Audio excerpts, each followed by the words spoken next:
Ayer la consejera presidenta del INE dijo que el instituto no va a entregar al gobierno federal el padrón electoral con los datos de más de 99 millones de mexicanos para la implementación de la CURP biométrica, pues hasta el momento, dijo, no es un tema que esté determinado en ninguna legislación, en ningún reglamento ni en una ley secundaria. Dijo también que si en algún momento el gobierno federal plantea que la autoridad electoral colabore en la construcción de este nuevo mecanismo de identidad, esta tendrá que ser definida por los 11 consejeros y no solo por ella. Esto dijo.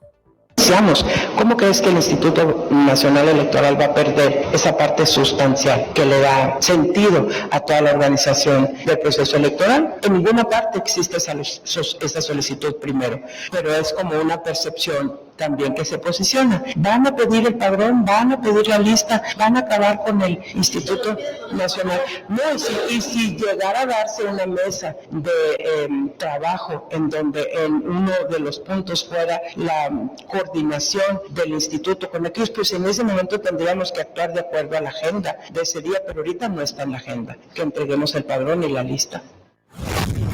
Y cuestionada sobre este tema, como ya les decía en la mañanera, la presidenta negó que su gobierno quiera utilizar el padrón electoral o la lista nominal del INE como parte de estas medidas de seguridad contempladas en la reciente reforma para fortalecer la CURP, ahora con datos biométricos. Dijo que la nueva ley solo acelera un procedimiento existente.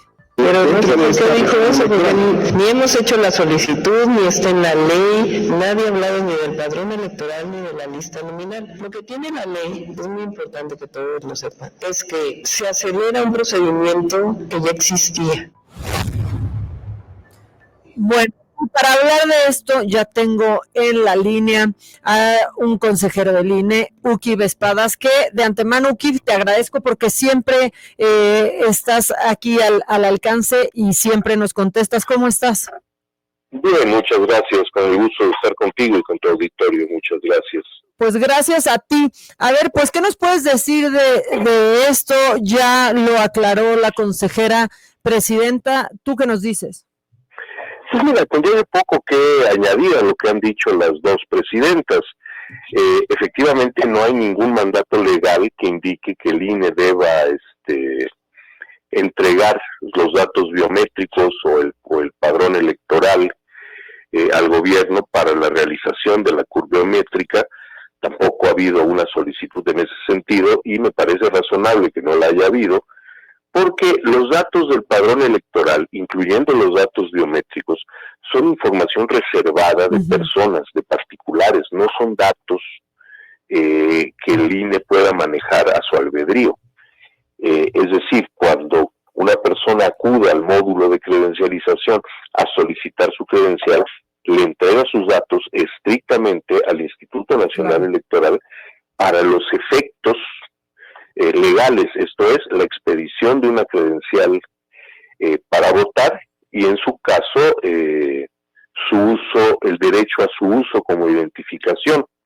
En casos de desapariciones, el INE también ha colaborado proporcionando datos biométricos para la identificación de personas desaparecidas. Y me estoy equivocando, no es verdad lo que acabo de decir. El INE no proporciona los datos. ¿No? Ante casos como este, no. Okay. Ante casos como estos o ante casos como el que el banco hace cada quien con la huella digital, sí, el INE lo que hace es corroborar información que se le proporciona. Si el INE no distribuye la información que tiene. O sea, no en caso de una desaparición.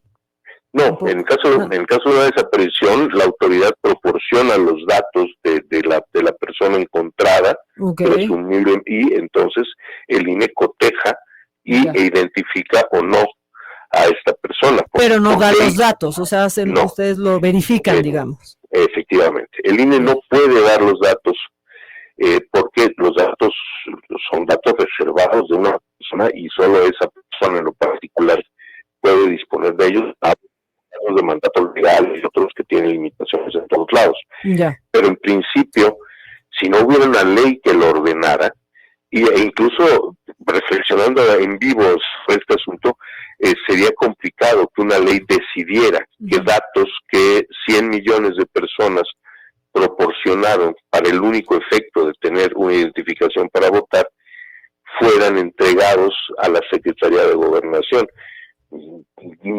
Tengo dudas de que incluso el Congreso pudiera legislar en ese sentido, sin pasar por encima del derecho a la información personal de cada quien. Claro, pero eso es una especulación que me surge en este momento. O sea, tan sencillo como pues nosotros, ¿no? Todos los que formamos parte del padrón, que lo hicimos de manera voluntaria, pues lo hacemos con una institución, o sea, en este caso en el INE, o lo hacemos con el SAT, por ejemplo, o con Relaciones Exteriores para el pasaporte, pero ninguna o sea, ni el INE, ni Relaciones Exteriores, ¿no? Ni el SAT tiene la capacidad o el derecho de esos datos pasarlos a alguien más. Efectivamente. ¿No? Es así de claro, que sí.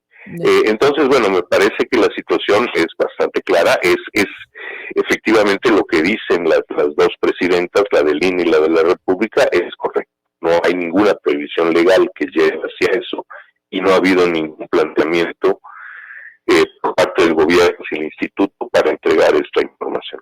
Ok, ni medio acercamiento, ni media intención, simplemente pues se preguntó y se está aclarando. Efectivamente, así es. Ok, pues muchas gracias, Ukip, por esta aclaración. No, por el contrario, Gracias.